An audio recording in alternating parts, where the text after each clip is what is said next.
বন্ধুরা, আমি রুষা রেডিও জগতে আবারও তোমাদের নতুন পর্বে জানাই সুস্বাগতম। আমাকে একজন কমেন্ট করেছে যে ম্যাডাম, স্বয়ং কৃষ্ণ যখন ভালোবাসা পায়নি, তবে আমরা তো সাধারণ মানুষ, তাহলে আমরা কী করে পাবো? যে আমাকে কমেন্টটা করেছো তাকে জানাই, ভালোবাসাটা কিন্তু কৃষ্ণ এটা বোঝাতে চাইনি যে আমি একে ভালোবাসি, আমি ওকে ভালোবাসি, আমি তাকে ভালোবাসি, আমি এটা সম্পর্ক নয়। এখানে বোঝাতে চেয়েছি সেটা আমি তোমাদেরকে খোলাখুলি বলি।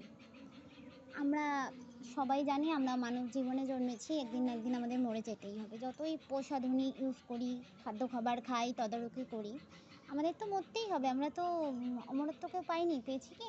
তোমরা নিশ্চয়ই এর সাথে আমার সাথে সহমত হবে যে আমরা অমরত্বকেও পাইনি। যে কুলেই জন্মাক, জীবকুল পশুকুল যে কুলেই জন্মাক, মৃত্যু তার বরণ করতেই হবে। এটা অবধারিত সত্য, এটা মিথ্যে নয়। এখানে কৃষ্ণ হচ্ছেন স্বয়ং দেহ, মানে আমরা যেরকম দেহ ধারণ করি, কৃষ্ণ হচ্ছেন স্বয়ং দেহ এবং রাধারানী হচ্ছেন ওনার আত্মা।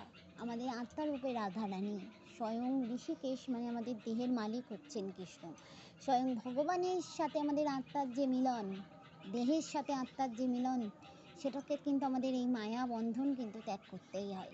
শ্রীকৃষ্ণ স্বয়ং এটাই আমাদেরকে বলে গেছেন যে যতই আমরা দেহকে তুলে রাখি, দেহকে অনেকভাবে মানে ভালোবাসার চেষ্টা করি, মনে করলে আমি কাজকর্ম করবো না, আমার দেহ অনেকদিন ভালো থাকবে, আমি এটা খাবো, আমার দেহ অনেকদিন ভালো থাকবে, আমি ওটা করবো, আমি ডাক্তার দেখাবো, আমার দেহ অনেকদিন ভালো থাকবে। একদমই না। যখন দেহ আত্মাকে ছেড়ে দিতেই হবে। এইটাই কৃষ্ণ তার রাধার মোহিত প্রেমের সাথে এটাই আমাদেরকে বোঝাতে চেয়েছেন। যারা মনে করেন যে রাধা কৃষ্ণের বিচ্ছেদ মানে হচ্ছে ভালোবাসার বিচ্ছেদ, না, আমাদের দেহ থেকে আত্মার বিচ্ছেদকে বলা হয় রাধা কৃষ্ণের বিচ্ছেদ। একটা গান আছে, তোমরা নিশ্চয়ই জানো, সর্বতমঙ্গল রাধে বিনোদিনী রায়। এখানে একটা জায়গায় কথাটা আছে যে আমার যে দেহে যখন কাঁটা ফুটেছে, সে কাঁটাটা যে বার করিতে পারে, সোনার এই অঙ্গখানি আমি দেব তাহারে। তা এখানে কৃষ্ণ বলছে, আমি কিন্তু বার করে দিলাম, কিন্তু আমাদের এই ভালোবাসা, যতই আমরা দেহকে ভালোবাসি না কেন, দেহরূপী আত্মাটা কিন্তু বেরিয়েই যাবে। কোনো দিন আমরা কেউ এই আত্মাকে ধরে রাখতে পারবো না। রাধাকে এটা বোঝানোর মাধ্যমে আমাদের সকল জগৎবাসীকে এটা বুঝিয়ে গেছেন যে আমরা আত্মা, আমরা সম্পূর্ণরূপে বিলীন হয়ে যাব, দেহটা পড়েই থাকবে। দেহ ঋষিকেশ, কৃষ্ণের দেহ হচ্ছে সম্পূর্ণ কৃষ্ণ, এবং কৃষ্ণ ভাবনাপন্ন হয়ে আত্মা হচ্ছে স্বয়ং রাধারানী।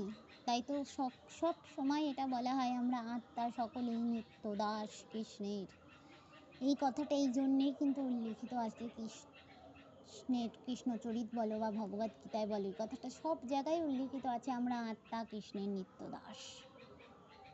এই জন্যেই এই কৃষ্ণ আর রাধার প্রেম অমর কাহিনী হিসাবে কেন আছে, কেন এটা গঠিত আছে যে আমরা আমাদের আত্মাকে দেহ ধারণ করতে হয়, দেহ আত্মা দুজনের পরিপূরক। সেরকম কৃষ্ণ আর রাধার প্রেমের এতে কৃষ্ণ আমাদের জগৎবাসীকে বুঝিয়ে দিয়ে গেছেন। আশা করবো আপনারাও বুঝতে পেরেছেন যে আমি কি বলতে চেয়েছি, কি বোঝাতে চেয়েছি। তাই অজানাকে জানবার জন্য এবং